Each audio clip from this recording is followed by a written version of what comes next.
morning. Today's devotion is from Lamentations chapter 3 and starts with the 25th verse. It goes like this. The Lord is good to those who hope in him, to the person who seeks him.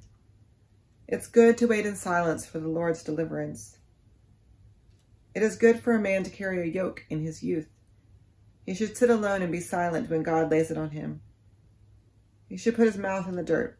Perhaps there is hope.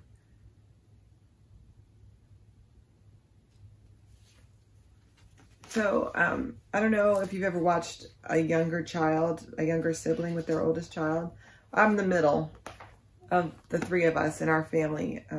And my mom says that I used to follow my brother around and just copy everything that he would do, right? Like, he would jump and I would jump. He would want to tie his shoes and I would want to learn how to tie my shoes. Or he was learning to read and I wanted to learn to read too. Like, I wanted to do everything that my older sibling did because it was cool.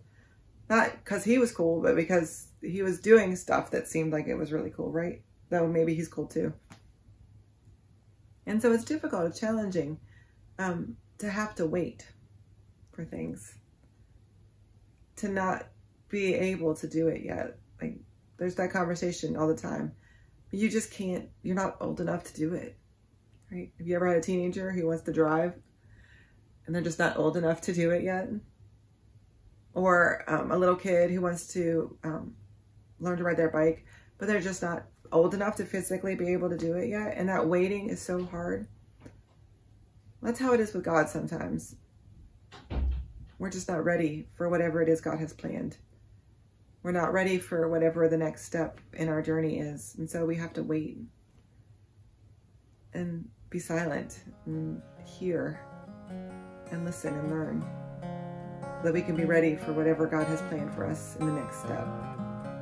But waiting sometimes is just as holy as doing.